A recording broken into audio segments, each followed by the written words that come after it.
श्री वल्लभाधीश की जय, गिरिराज धरण की जय, श्याम सुंदर श्री अमने महाराणी की जय, श्री गुसाई जी परम दयाल की, श्री गोकुल नाथ की जय, दाव दयाल की जय, श्री नवनीत प्रिया लाल की, अपने माथे બિરાજતા સેવ્ય સ્વરૂપ की બધાય વૈષ્ણવને ચાચા કરીને જય શ્રી કૃષ્ણ, જય શ્રી કૃષ્ણ. ગઈકાલે કામિકા એકાદશીનો વલ્લભના સંગમાં વૈષ્ણવના રંગમાં ખૂબ આનંદ લીધો. પણ હવે ઉમ્ર કા તકાજા, હવે આ મુસાફરી, હવે યાત્રા. વલ્લભ કે છે બહુ આનંદ કરવો હોય તો વ્રજમાં જાઓ, બાકી હવે ઘરે રહ્યો. હવે તબિયત ના પાડે છે, આખો દિવસ સૂઈ રહીએ તોય ક્યાંય ચેન નથી પડતું. પણ જો સત્સંગ ના કરીએ તો દિવસ વાંચ્યો જાય. વલ્લભને વિનંતી કરીને માંડ બેઠી થઈ. એટલે હવે ઉમ્ર એમ કે છે કે ગૃહે સ્થિતવા, ઘરમાં રહીને સેવા કરો. હવે બીજું જો ખાસ કેવું છે, આપણે ગૌશાળામાં 1 મહિનો ગૌ માતા એવી કૃપા કરી કે ભાગવત પારાયણ કર્યું. ત્યારે આપણે ગૌ માતાને વિનંતી કરી કે અમે દર અમાસે આવશું. અને ત્યાંના બધા ટ્રસ્ટીઓ, ભાગવત ઋષિજી, અનંત કૃષ્ણ શાસ્ત્રીજી, શ્રીનાથભાઈ, બધાએ આપણને હૈયાના ઉમળ કે હા પાડી. અને ખરેખર પેલી અમાસે ગયા તો ખુરશીની પાથરવાની બધી વ્યવસ્થા કરી દીધી. હવે મને આજે એક વૈષ્ણવ કે હેલાબેન દર વખતે કરી દેશે, તો ગૌ માતાની ઈચ્છા હોય તો થઈ જાય, મારીને તમારી ઈચ્છા હોય તો ના થાય. આપણને કીધું છે આપણે કે અમે 1 દિવસ અમાસે આવશું. ગઈ અમાસે વ્યવસ્થા થઈ હતી, તો આ અમાસે પણ આપણે વન ભોજન, જેને જે આનંદ આવે એ લઈ આવવાનો. અને ના લઈ આવે તો અમે 3-4 જણા તો 10-15 જણનું લાવીએ છીએ. ગયે વખતે અમે 6 જણા 10-10 નું લાવ્યા, 7-8 નું. હવે 50 જણનું પડ્યું રહ્યું, બીજા વૈષ્ણવ વયા ગયા. મારા વાલા એવું ન કરાય. આજે આપણે ગાયોની પાસે આવ્યા, આજે અમાસ છે, આરતી કરી વનભોજન કરીને જવાનું. એટલે જેને જે આનંદ આવે, હાંડવો ને ઢોકળા ને મોઠિયું ને થેપલા શાક ને પૂરી શાક ને જે આનંદ આવે એ. પણ જે સાથે આનંદ આવે છે ને, એ જ વસ્તુ આજે આપણા બગીચામાં પ્રસાદ લઈ નો આનંદ આવે. આ એ ગૌ માતાનો ત્યાંનો પ્રભાવ છે. વૈષ્ણવ ક્યાં ક્યાંથી આવે? નિકોલથી આવે ને, મહેમદાબાદથી આવે, જશોદાનગરથી આવે. ઘણા કે પછી નહીં આવે, એ કે ઈલાબેન થાકી જાય. મેં જો જ્યારે અમે શરૂ કર્યું ને ત્યારે નક્કી હતું, હું તો રતન્યો, મારા ઠાકોરજી, મારા ઘરવાળા, હું અને રીમા કારવા બની ગયા. તો 4 હશે તો સત્સંગ તો વલ્લભ કરાવશે, એક્સેપ્ટ અનલેસ મારી તબિયત સારી ના હોય. તો મારા વાલા પ્રેમથી બધાય આવજો, કારણ કે અહીંયા ફોન આવે. હવે મારી 2-3 દિવસથી તબિયત એવી છે કે જો હું ફોનમાં મારી એનર્જી વેસ્ટ કરી નાખું તો અત્યારે બોલાય નહીં. અને બધાય ફોન મને પ્રેમ કરે છે એટલે કરે છે. અને મારો ભત્રીજો ફોન કર, પણ મેં તો ના, હમણાં 2-3 દી મને વાત કોઈ હાર નથી કરી. કારણ કે જો એકવાર 2-3 કલાક વધારે વાત કરું તો સાંજે હું ડમ થઈ જાઉં. એટલે બધાને અહીંથી કહું છું તબિયત સારી છે, ઉંમરના હિસાબે બહુ લાંબી મુસાફરી, બહુ વરસાદ પડ્યો, તકલીફ પડી, પણ આ તો કેવું, રોગ બધા આવે હાથી વેગે અને જાય કીડી વેગે. વલ્લભના હાથમાં છે, એ જ બધું કરી દેશે. એટલે આપણે ચિંતા કરતા નથી. એટલે બુધવાર તારીખ 12, સમય 5 થી 6:30, 7 વાગે ગૌ માતાની આરતી. દીવડા અમે લઈ આવીએ છીએ, અને જેને લાવવા હોય ને પોતાની પાસે હોય તો લઈ આવજો, આનંદ કરીશું. બાકી અમે 125-150 દીવડા તો લાવેલા જ છે, અને દર વખતે એ જ પાછા લાવીએ છીએ. અમાસે મને ગૌ માતાની આરતી કરવી બહુ ગમે છે, અને તમે બધા પ્રેમથી કરો છો. ગૌ માતા જોજો, તમે આરતી નથી કરવા દેતા, એવા પ્રેમથી ઊભા હોય. આરતી કરીએ ને તો કે ઠાકોરજીની કરો, મારી નહીં. પણ આપણે કહીએ છીએ કે તું ઠાકોરજીની વાલી છો.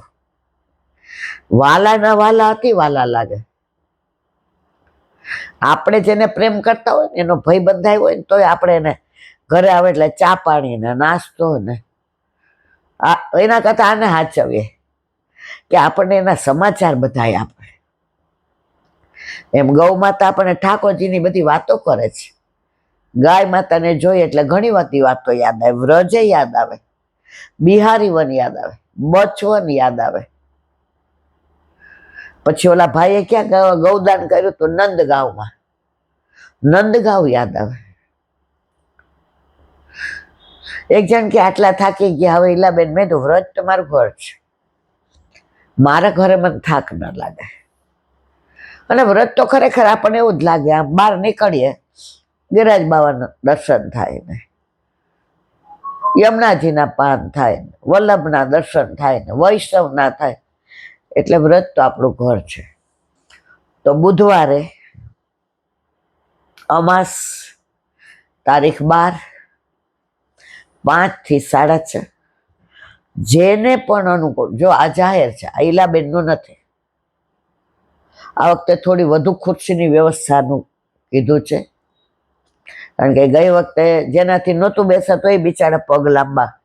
મને તો ગમાણમાં બેઠા હતા ને એ બહુ ગમતા હતા, કે સત્સંગની ભૂખ કેવી, સત્સંગની પ્યાસ કેવી. જે ઘરે સેન્ટ્રલી એસી હોય, ગાડીનો ડ્રાઈવર બહાર પડ્યો હોય, પણ એ લોકો ગમાણમાં બેઠા હોય. એમાં એક જ પેલું બાનો કુલર હોય, બીજું આવ્યું તો મને લાગે છે. એમણે એમ નથી કીધું કે મારી બાજુ કરો. 5-10% એવા હતા કે જે આમ ચંપલ વિના પગ ન મૂક્યો હોય, એ બાર ચંપલ કાઢીને આવીને ગમાણમાં ચડાતું નહોતું, 2 જણનો ટેકો લઈને ચડીને, હું બધું, મને બહુ જોવાનો આનંદ આવતો હતો, કારણ કે ખુરશી ઓછી હતી. પણ આ તો બધાને પોતાનું હતું, મારું તમારું તો હતું નહીં.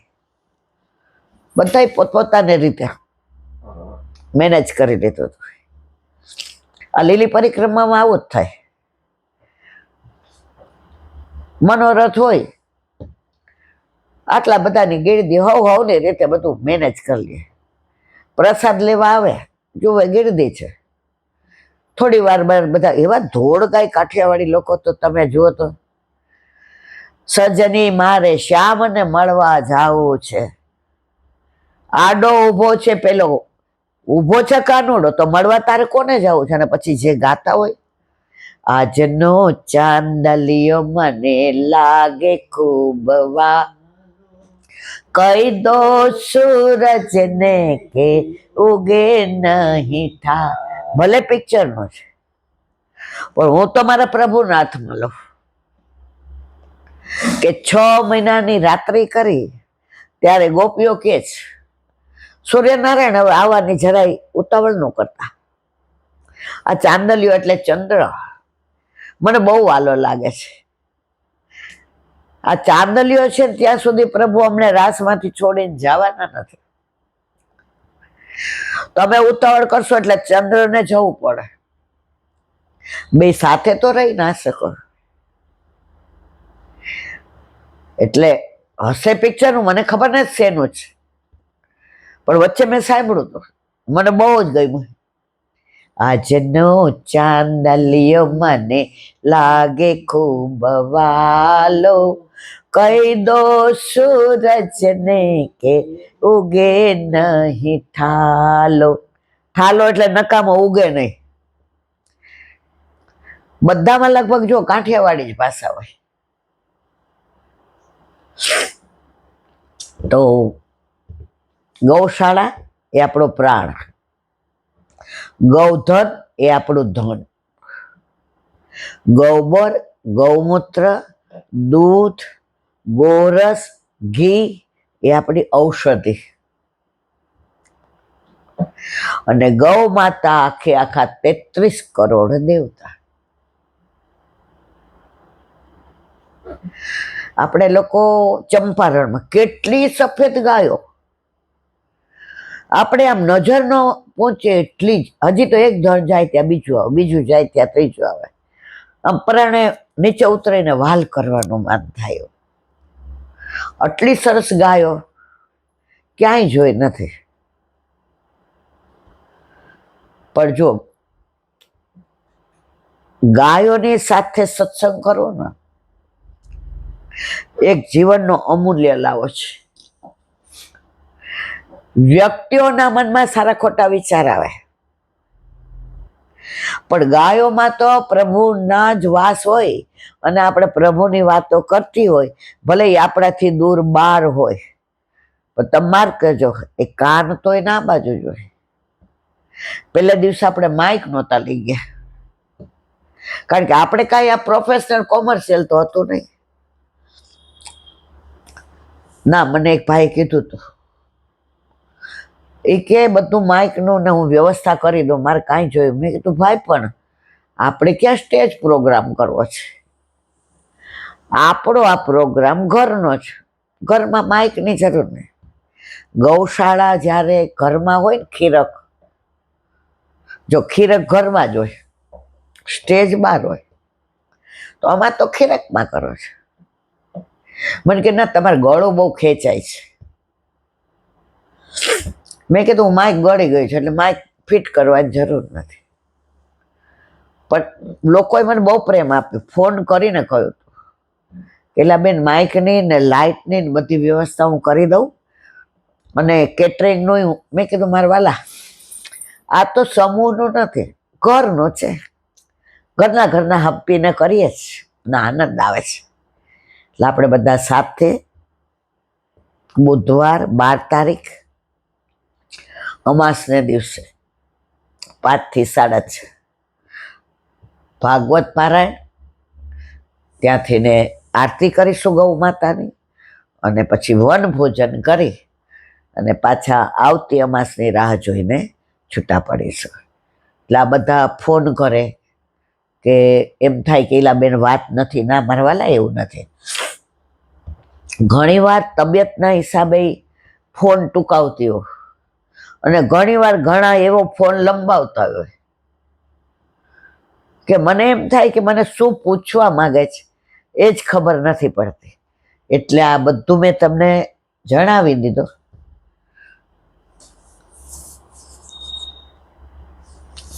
હવે એક નાની વાત,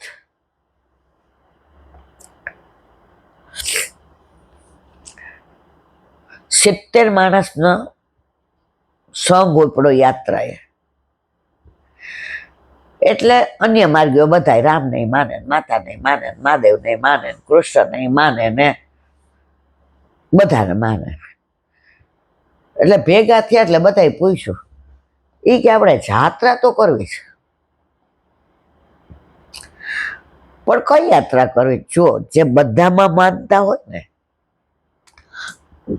એનું ધ્યેય નક્કી ન હોય. આપણે ગયા તો ચંપારણ આપણું ધ્યેય નથી હતું, કે વલ્લભ સિવાય ક્યાંય નહીં.